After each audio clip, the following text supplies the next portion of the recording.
அன்பான நேயர்களே, காலை வணக்கம். குரு பிரம்மா, குரு விஷ்ணு, குரு தேவோ மகேஸ்வரः, சாட்சாத் பரபிரம்மா, தஸ்மை ஸ்ரீ குரவே நமக. கல்லாலில் புடையமர்ந்து நான் வரை 6 அங்க முதல் கற்ற கேள்வி வல்லார்கள் நால்வருக்கும் வாக்கிருந்த போரிடமாய் மறைக்கப்பாலாய் எல்லாமாய் அல்லதுமாய் இருந்ததனை இருந்தபடி இருந்து காட்டி சொல்லாமல் சொன்னவனை நினையாமல் நினைந்து பவத்தொடக்கை வெல்வாம். அன்பு சார்ந்த நேயர்களே, இன்று ஆவணி மாதம் 5ஆம் நாள் வியாழக்கிழமை, குருவாரம், திரையோதசி மதியம் 1:47 வரை இருக்கு. பின்னாடி சதுர்த்தி, பூச நட்சத்திரம் இரவு 1:48 வரை, பின்னாடி ஆயுள்ய நட்சத்திரம், அமிர்த யோகம், சித்த யோகம், ராகு காலம் 1:30 முதல் 3 வரை, யமகண்டம் காலை 6 முதல் 7:30 வரை, குளிகள் 9 முதல் 10:30 வரை, சூலம் தெற்கு, பரிகாரம் வெள்ளம். அன்பான நேயர்களே, இந்த கிரகங்கள்லாம் எப்படி இருக்கிறது என்று பார்ப்போம். இன்று சூரியன் சிம்மத்தில், கேது சிம்மத்தில், செவ்வாய் கன்னியில், சனி ராகு கும்பத்தில், குரு மட்டும் தனிச்சிருக்காரு இதில் மிதுனத்தில், சுக்கிரன் புதன் சந்திரன் கடகத்துக்கு வந்துட்டாங்க. இதுதான் இந்த கிரகத்தினுடைய அமைப்பு. அன்பான நேயர்களை, மேஷராசி என்பவர்களுக்கு இந்த நேரம் எப்படி இருக்கிறது? மேஷராசி என்பவர்களுக்கு 4ஆம் அதிபதி 4லே இருக்காரு. 4ல் சுக்கிரன் புதன் இருக்காங்க. 2ஆம் அதிபதி 4ல். இந்த 4 கிரகம் 4ஆம் இடத்தில் இருப்பது பெரிய சிறப்பு. சனி ராகு 11ஆம் இடத்துல இருக்குது, அதை விட சிறப்பு. ஆனால் குரு பகவான் 3ல் இருக்கார். அவரை மட்டும் தனிச்சு 3ஆம் இடத்துல இருக்கார். அதனால் குரு பகவான் 3ல் இருக்கக்கூடாது. குருவுடைய பலன் உங்களுக்கு முழுமையாக கிடைக்காது. பார்த்து கவனமாக நடந்து கொள்ளுங்கள். அன்பான ரிஷபராசி என்பதில் உங்களுக்கு அருமையான நாள், உங்களுக்கு நல்ல நாள். உங்கள் ராசிநாதன் 3ல், இருந்தாலும் 3ஆம் அதிபதி சந்திரன் பலமாக இருக்கார். 2ல் குரு இருக்கார். இதெல்லாம் ரிஷபராசிக்கு அருமையான நாள். 10ஆம் இடத்துல சனி ராகு இருப்பது தொழிலுக்கு நல்ல யோகம். அன்பான ரிஷபராசி என்பதில் உங்களுக்கு நல்ல நேரம், நல்லதெல்லாம் நடக்கும், நல்ல காரியம்லாம் நடைபெறும். அன்பான மிதுன ராசி என்பதில் உங்களுக்கு பிரச்சனைக்குரிய காலம். நிச்சயமாக பிரச்சனைகள் ஏற்படும், தேவையில்லாத பிரச்சனை ஏற்படும், இடமாற்றம் ஏற்படும். இந்த இடமாற்றத்தில் பல வகைகள் இருக்குது. வெளிநாட்டுக்கு போகிறது, வெளிநாட்டிலேருந்து இங்கே வர்றது, வீடு மாறுறது, வேலை மாறுறது, வேலை பார்க்குற இடத்துல இடம் மாறுறது, இப்படியெல்லாம் ஒரு சங்கதிகள் இருக்குது. பார்த்து கவனமாக நடந்து கொள்ளுங்கள். பிரச்சனைக்கு ஆளாயிடாதீங்க. அன்பான கடகராசி என்பதில் உங்களுக்கு தேவையில்லாத செலவெல்லாம் நிறைய ஏற்படும். நல்ல செலவாக பண்ணுங்க, சுப விரயங்களாக பண்ணுங்க.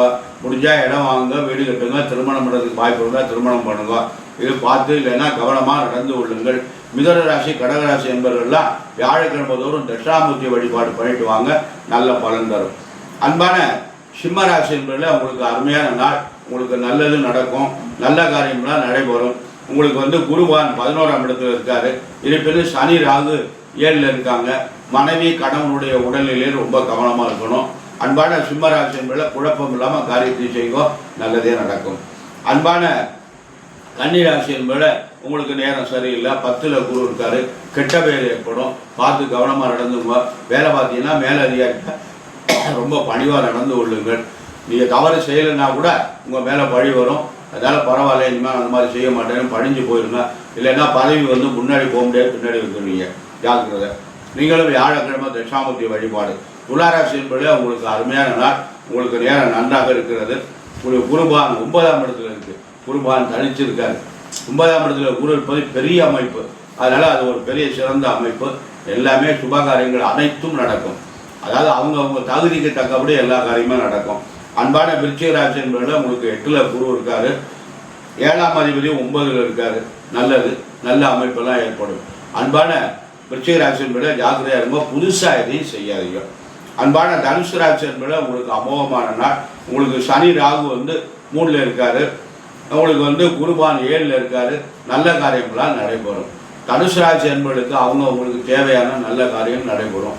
நல்லா படிக்கலாம், வேலைக்கு போகலாம், கல்யாணம் பண்ணலாம், குழந்தை ஏற்படும், வீடு கட்டலாம், வெளிநாடுக்கு போகலாம், தொழில் துவங்கலாம். அவங்களுக்கு என்ன முடியுமோ, என்ன தகுதியோ, என்ன தேவையோ அது கூட நடக்கும். அன்பான மகர ராசி என்பதில் உங்களுக்கு குரு பகவான் 6ல் இருக்காரு. உடல்நிலையில் ரொம்ப கவனமாக இருக்கும். எதிர்ப்பு இருக்கிறதுக்கு வாய்ப்பு இருக்குது, ஜாக்கிரதையாக நடந்து கொள்ளுங்கள். 7.5 சனியுடைய தாக்கம் இருக்கிறது, அது முடிகிற வரையும் கொஞ்சம் சிரமம் இருக்க தான் செய்யும். அன்பான நம்ம கும்பராசி என்பதில் உங்களுக்கு குரு பகவான் நல்ல இடத்துல இருக்கார், 5ஆம் இடத்துக்கு. இதால் ஜென்ம சனி இருக்குது, ஜென்மத்தில் ராகு இருக்குது.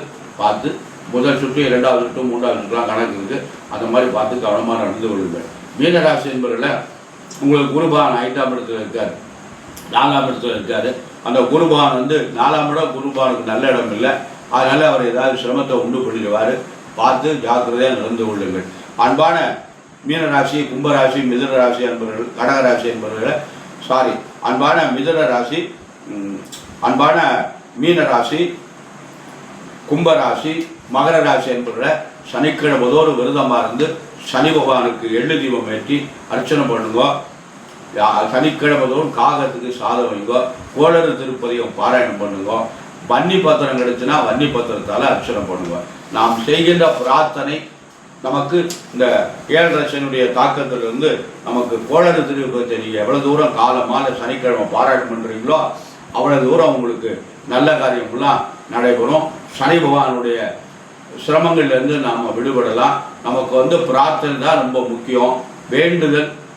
அதுதான் நமக்கு ஒருத்தர் சொன்னார், வேண்டத்தக்கது அறிவோய் நீ, வேண்டும் போது தருவோய் நீன்னாரு.